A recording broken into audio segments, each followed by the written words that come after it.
humina na ang bagyong Salome at naging low pressure area na lamang habang papalabas ng Philippine Area of Responsibility. Huling namataan ng Pag-asa ang LPA sa layong 130 kilometro kanluran, hilagang kanluran ng Lawag, Ilocos Norte. Gayunpaman, sinabi ng Pag-asa na asahan pa rin ang katamtamang pag-ulan, pagkulog at pagkidlat sa mga lugar na apektado ng iba pang umiiral na weather systems.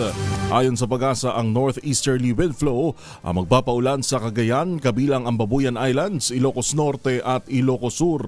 Samantala, ang Intertropical Convergence Zone naman o ITCZ ang makakaapekto sa Negros Island Region, Zamboanga Peninsula, Bangsamoro Autonomous Region in Muslim Mindanao, Palawan, Iloilo, Guimaras, Misamis Occidental, Lanao del Norte at Sultan Kudarat. Ang mga lugar naman na apektado ng easterlies ay ang Bicol Region, Quezon, Northern Samar at Eastern Samar, habang ang mga pagambon sa Metro Manila at kalapit na lalawigan ay epekto na lamang ng localized thunderstorms. Atin ang alamin ang kalagayan ng panahon mula kay Dan Villamil ng DOST Pag-asa. Sir Dan, magandang umaga. Good morning po Sir Yuel at sa ating mga taga-subaybay dito sa DZRH. Huling namataan itong low pressure area na dating si Bagyong Salome sa layong 270 kilometers west ng Lawag City sa Ilocos Norte. Wala na itong direktang epekto sa ating bansa pero ilang areas pa rin ng Pilipinas makakaranas ng mga pag-ulan. Una, dahil sa epekto ng shoreline o yung salubungan ng mainit at malamig na hangin, asahan natin itong mga kaulapan at pag-ulan sa Batanes at Babuyan Islands. Dahil naman sa ITCZ o yung salubungan ng hangin mula sa Northern and Southern Hemisphere, makakaranas rin tayo ng mga kalat-kalat at pag-ulan at thunderstorms sa may Zamboanga Peninsula, Barm, Negros Island Region, Sarangani, Sultan Kudarat at sa Palawan. At itong easterlies o yung mainit na hangin galing sa Karakatang Pasipiko magdudulot rin ng mga pag-ulan sa may Aurora, Quezon at Camarines Norte. Sa Metro Manila at nalalabing bahagi ng ating bansa, makakaranas muli tayo ng maaliwalas sa panahon, bahagyang maulap hanggang sa maulap na papawirin, pero magdala pa rin tayo ng payong dahil nandiyan pa rin yung mga tsansa ng usual afternoon to evening na mga rain showers or thunderstorms.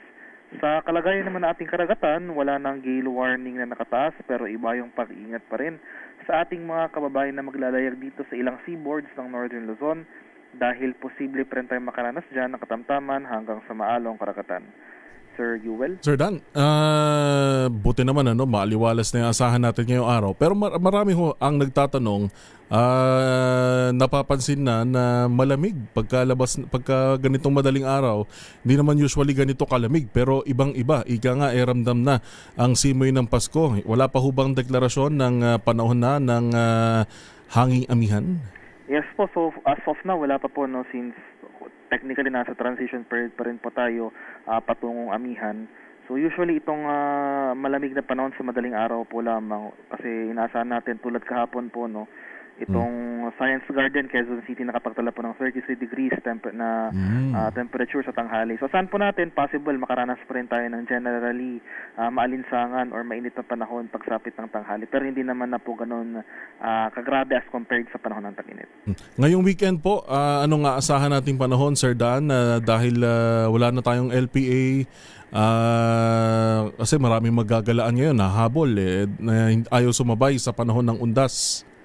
Well, for over the weekend po, for Metro Manila and most of the country, generally fair weather ang ating inaasahan apart from the usual na mga pag-ulan na dulot ng thunderstorms. Mas madalas yung mga thunderstorms na ito sa silangang bahagi ng ating bansa dahil sa epekto ng easterlies. At ito namang ITCZ patuloy rin magdudulot ng mga pag-ulan dito sa area ng Mindanao at Palawan. Alright. Maraming salamat, Sir Dan. Good morning. Thank you po and good morning, Sir Yuel. Dan Villamil ng DOST Pag-asa.